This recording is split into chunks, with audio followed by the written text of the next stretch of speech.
Sean ustedes muy bienvenidos a esta hora de la tarde, del día y de la noche, dependiendo el lugar donde quiera nos encontremos. Que la paz y la bendición del cielo sea con cada uno de ustedes. No sé si recuerdan, ayer estudiamos, a compartir con ustedes unos preciosos mensajes que se llama El Santuario, porque Dios quiere hacer morada en cada uno de nosotros y eso solamente lo logramos a través de la lectura de la palabra de Dios y estando en completa comunión con el Señor. Ayer estudiamos la lección 1 que decía Santuario, morada de Dios, y hoy vamos a estudiar la lección 2 que dice el tabernáculo terrenal.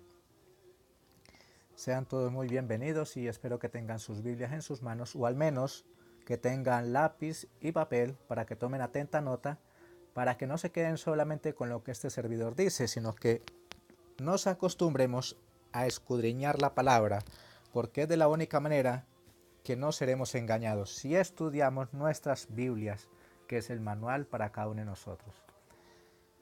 Dice la introducción del tema de hoy lo siguiente: durante su permanencia en el Sinaí,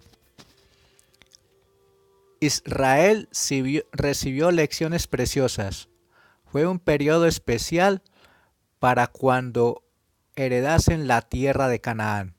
Dios en el día los acompañaba en forma de una columna de nube y por la noche una columna de fuego que les daba protección divina mientras dormían. Pero el pueblo era tardo para aprender la lección. Compadecido de su debilidad, Dios les dio un símbolo de su presencia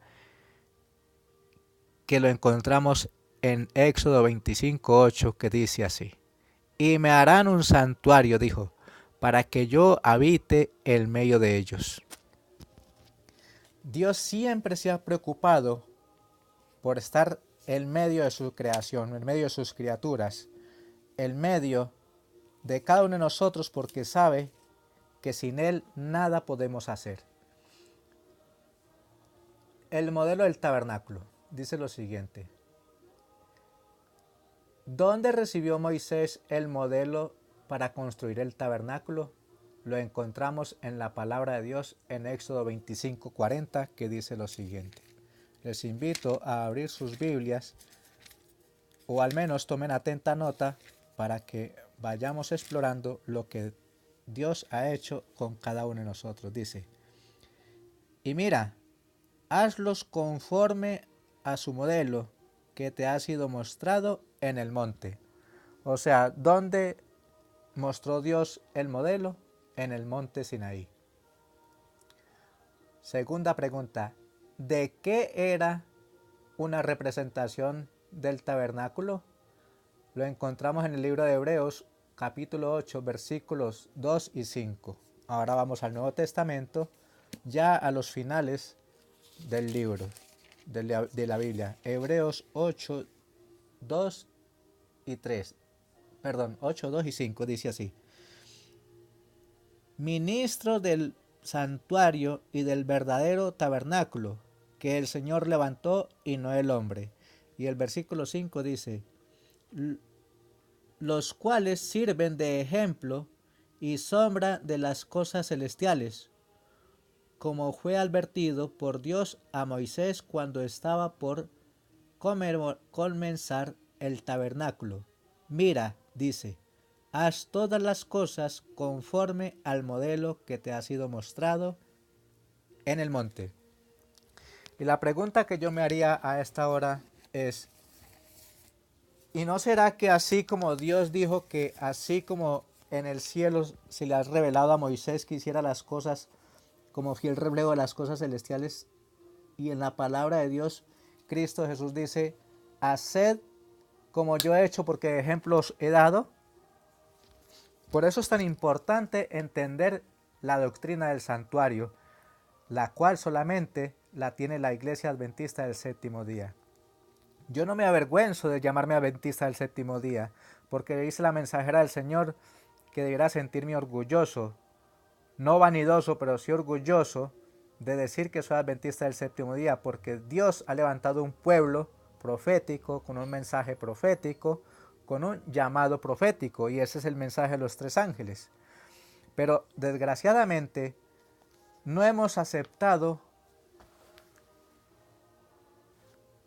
con profundo anhelo por aprender qué quiere decirnos Dios a través del santuario. La palabra de Dios y el Espíritu de Profecía dicen que el que entiende el misterio del santuario comprende verdaderamente y le da sentido al plan de redención que Dios ha hecho por la raza caída. Los dos lugares santos hechos a mano habían de ser figura del verdadero, figura de las cosas celestiales, es decir, una representación en miniatura del templo celestial, donde Cristo, nuestro gran sumo sacerdote, después de ofrecer su vida como sacrificio, habría de interceder a favor de los pecadores. Patriarcas y Profetas, página 356. Ayer escuché una frase de un pastor, una predicación que estaba escuchando, y me encantó mucho porque lo dijo un pastor, no lo dijo cualquier predicador. Un pastor que dijo lo siguiente. Me dice, yo me asombro en la lectura de la palabra de Dios y en las parábolas de Cristo Jesús cuando estuvo en la tierra, cómo le enseñaba a sus discípulos. Se basó en cosas sencillas, en cosas del diario vivir, pero mensajes prácticos. Y qué tristeza porque nosotros hoy en día, con la teología y con tanta cosa que estudiamos, hacemos del Evangelio lo más complicado que hay en el mundo. Por eso, cada que yo hago estas audiciones o estos videos, siempre recomiendo, no se queden con lo que este servidor dice. Recurramos a la Biblia, seamos buenos bereanos. Los bereanos no solamente escuchaban, sino que escudriñaban la palabra para mirar que lo que les estaban diciendo era correcto. Entonces, ese es mi recomendación. Lean sus propias Biblias, no se queden con lo que este servidor está compartiendo. El tabernáculo y sus muebles. ¿Cuál era la longitud y la anchura del atrio que rodeaban al tabernáculo mismo? Éxodo 27, 18. Vamos ahora al Nuevo Testamento, al Antiguo Testamento otra vez. Éxodo 27, 18. Vamos a ver qué nos dice la palabra de Dios. Éxodo 27, 18 dice lo siguiente.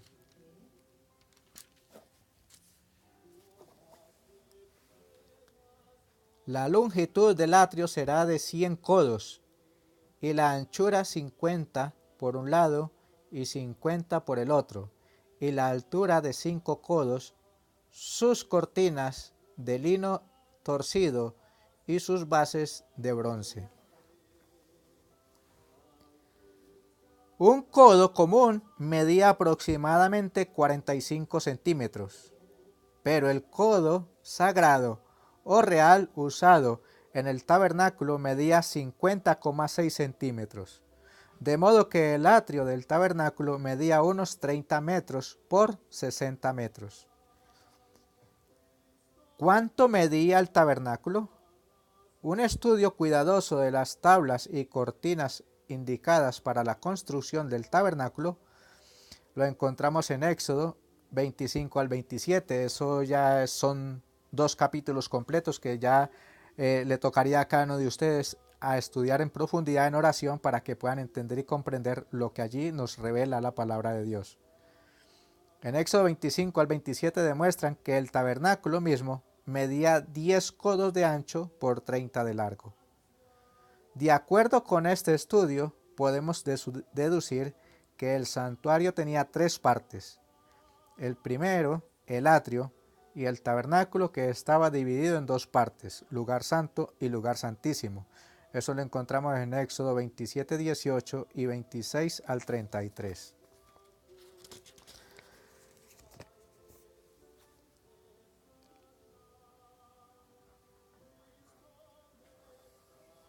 Ahora vamos a mirar qué es lo que nos dice Éxodo 40, 6 y 7. Éxodo 40, 6 y 7 nos dice lo siguiente. Éxodo 40, 6 y 7 dice la palabra de Dios.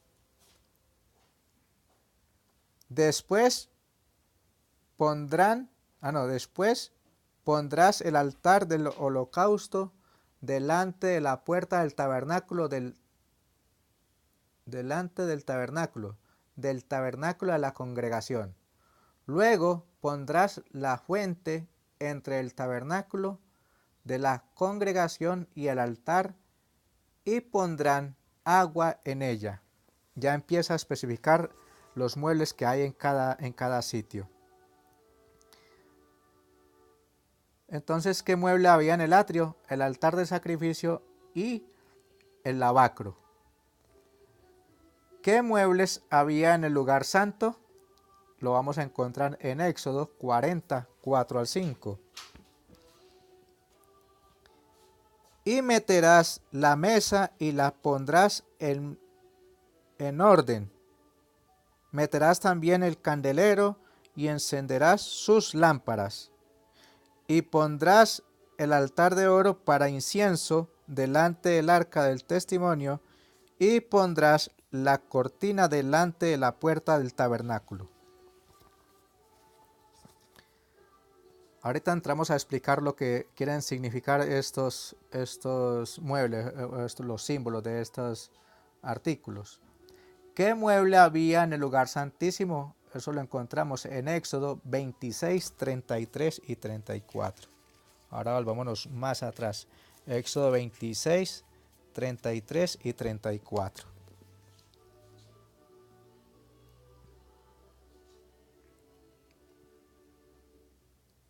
Y pondrás el velo debajo de los corchetes, y meterás allí del velo adentro el arca del testimonio, y aquel velo os hará separación entre el lugar santo y el lugar santísimo.